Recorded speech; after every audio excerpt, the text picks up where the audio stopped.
Assalamualaikum warahmatullahi wabarakatuh. Anak-anak sekalian, untuk materi kali ini kita akan membahas sistem pengisian yang ada pada sepeda motor. Adapun tujuan utama daripada materi ini nanti saya harapkan nanti anak-anak paham mengenai bagaimana sistem pengisian yang ada pada sepeda motor dan komponen-komponen apa saja yang berfungsi sebagai sistem pengisian, dan selanjutnya saya harapkan anak-anak nanti bisa melakukan perbaikan ketika ada trouble tentang sistem pengisian sepeda motor. Oke, baik anak-anak, kita langsung saja masuk ke materi. Yang perlu kita ketahui bahwa semua sepeda motor itu sangat membutuhkan baterai sebagai sumber kelistrikan DC.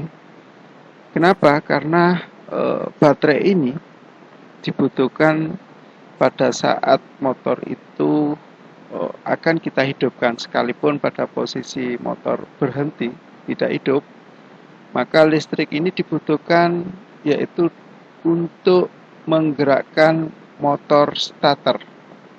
Ya, motor starter ini sumbernya dari baterai. Kemudian untuk menghidupkan atau mengoperasikan, mengaktifkan lampu sen, lampu rating. Kemudian untuk menghidupkan klakson dan menghidupkan lampu rem.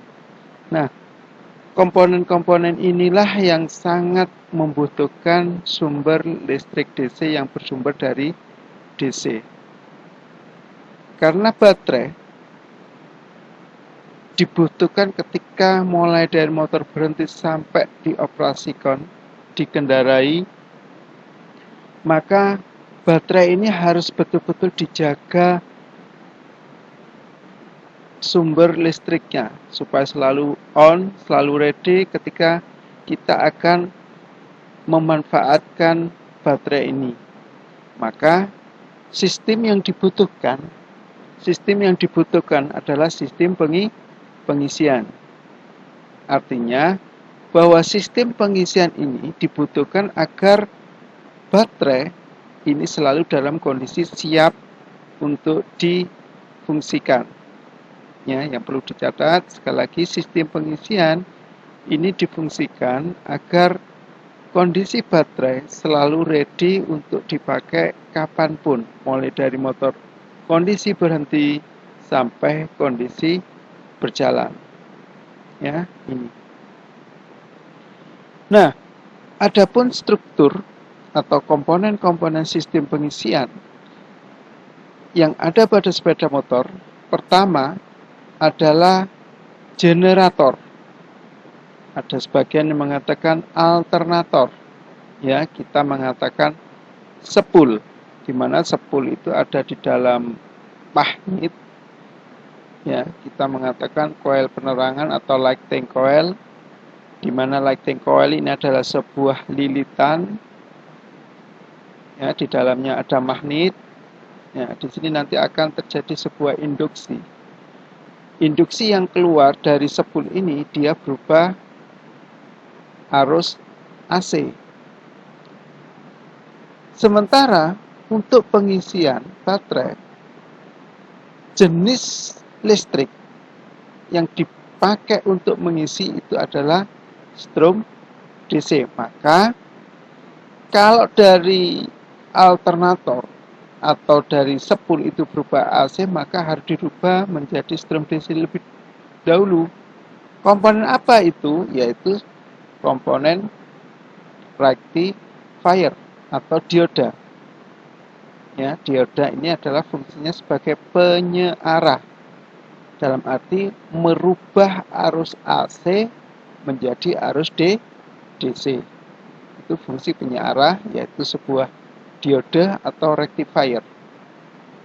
Nah, setelah dirubah oleh penyearah, oleh dioda, dia akan melalui sebuah sigrip sebagai pengaman, baru masuk ke sistem baterai, masuk ke baterai. Ya, jadi sekali lagi, komponen-komponen untuk sistem pengisian adalah sepul, sepul akan menghasilkan arus AC, kemudian dirubah oleh diode atau rectifier, masuk ke sekring, baru masuk ke baterai. Ya, jadi sebetulnya sangat simpel komponen-komponen yang ada pada sistem pengisian. Ya, hanya sepul, rectifier, sekring, baru baterai. Nah, coba kita breakdown satu persatu. Sebagai pengetahuan dasar, ya pada saat di kelas 10 kita pernah membahas bagaimana listrik itu bisa muncul. Syaratnya adalah yaitu harus ada magnet.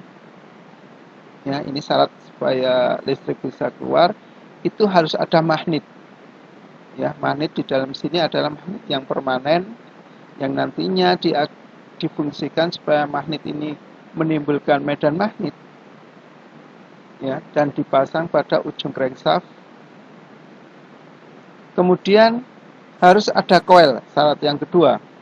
Ya, harus ada magnet, harus ada coil, yaitu sebuah lilitan.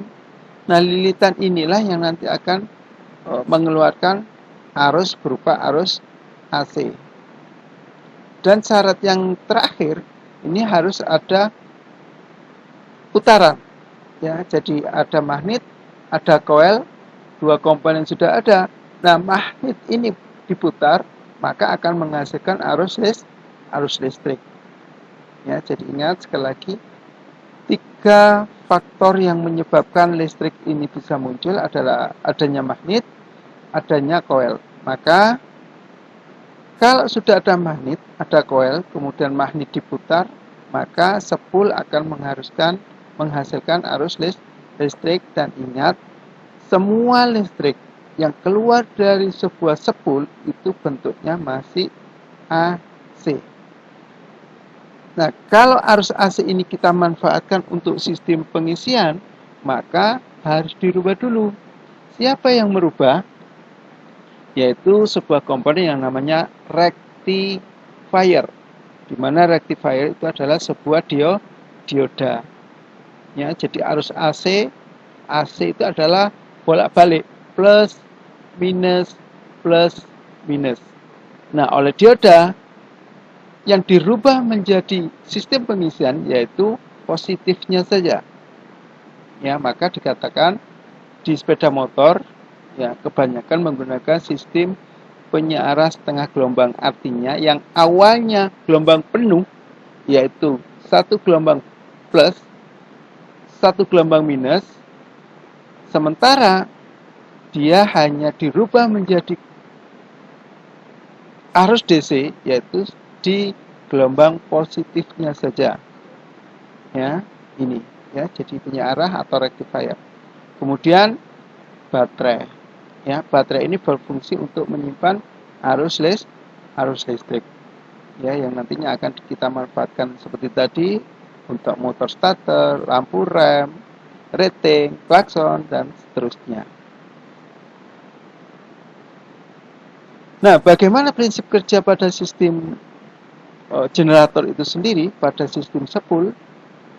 Ya, tadi sudah saya katakan, ketika ada magnet, ada sepul, kemudian magnet ini kita putar, maka di sini akan terjadi sebuah induksi. Induksi yang keluar dari sepul ini berupa AC, yaitu gelombang bolak-balik. Ada plus, minus, plus, minus, plus, minus. Nah, plus minus ini oleh rectifier, oleh dioda itu dirubah menjadi arus positif saja. Maka dikatakan arus setengah gelombang. Yang tadi ada plus, ada minus, ada plus, ada minus. Nah, yang dirubah menjadi arus itu hanya sisi positif saja. Maka ini dikatakan sebagai penyearah setengah gelombang. Dan ingat ya, basicnya dioda itu hanya mampu merubah satu arah saja. Jadi dari anoda ke katoda. Ya. Sementara kalau dibalik, maka arus ini tidak akan bisa mengalir. Ya, maka ini fungsi daripada dioda. Nah, seperti tadi, dari generator atau dari alternator, sekali lagi keluar berubah menjadi arus AC, oleh dioda atau oleh rectifier, dirubah menjadi arus DC melewati cycling sebagai pengaman, baru masuk ke baterai. Ya, berbaterai, nah, nanti baru dimanfaatkan untuk apa saja, untuk motor starter, untuk lampu rem, untuk lampu sein, dan seterusnya. Ya, ini. Nah, seperti ini gambaran penyiaran setengah gelombang seperti saya bilang. Ya, jadi yang hanya dirubah menjadi sistem pengisian itu hanya positifnya saja. Ya, sementara arus yang keluar dari spool yang berupa AC, yaitu positif negatif bolak-balik, ya, diambil positifnya saja untuk sistem pengisian. Ini namanya sistem pengisian setengah gelombang. Terus ada sebagian motor, biasanya di motor-motor yang cc-nya besar itu menggunakan sistem gelombang penuh. Nah, kalau tadi setengah gelombang, dia hanya menggunakan satu dioda, ya, satu dioda atau satu rectifier, maka dia akan merubah setengah gelombangnya saja, yaitu di sisi positif. Nah, sementara di motor-motor besar, cc-cc yang besar, di mana dia membutuhkan daya yang cukup besar, maka sistem pengisiannya pun harus sempurna. Maka dia kebanyakan menggunakan sistem gelombang penuh. Kalau yang tadi pada motor-motor yang cc kecil hanya setengah gelombangnya saja yang dirubah menjadi DC.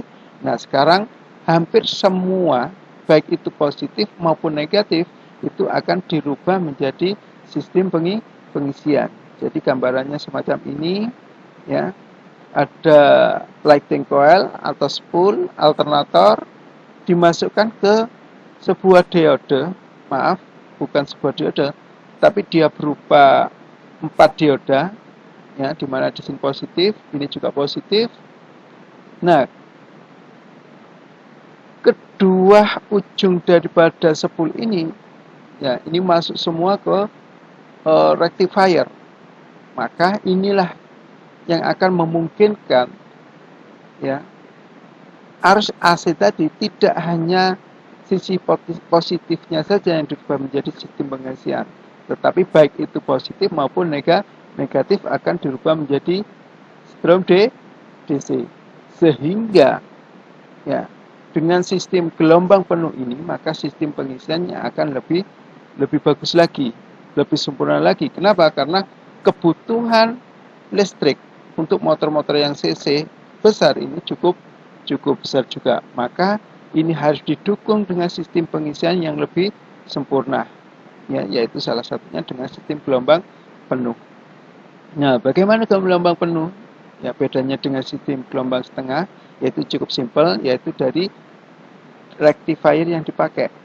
Kalau yang setengah gelombang cukup satu rectifier, sementara kalau yang gelombang penuh ini bisa jadi menggunakan 4 rectifier.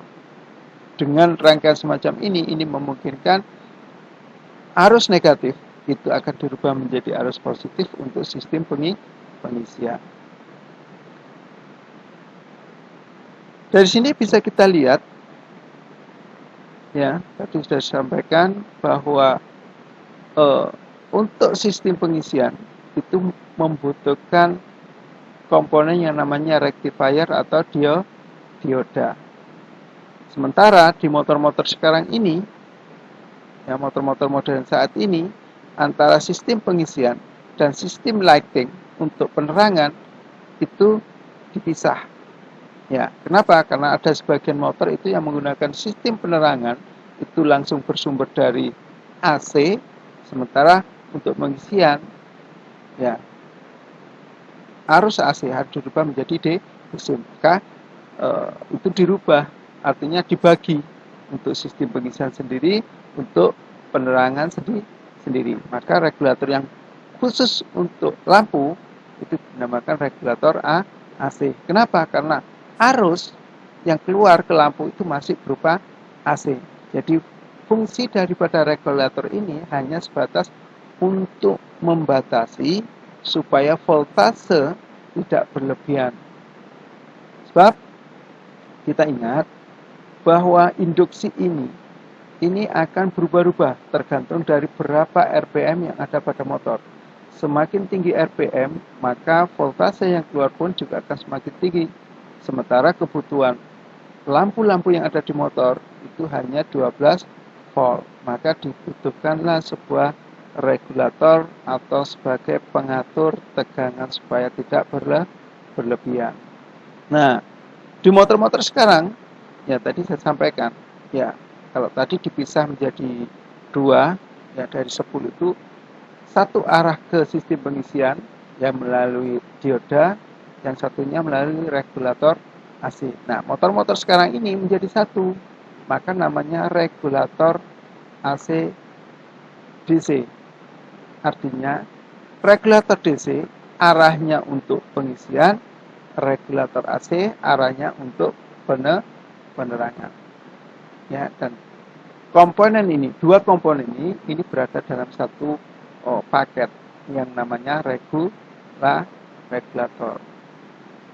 Ya, jadi itu sementara anak-anak ya untuk penjelasan berikutnya nanti di video sesi yang kedua. Terima kasih. Assalamualaikum warahmatullahi wabarakatuh.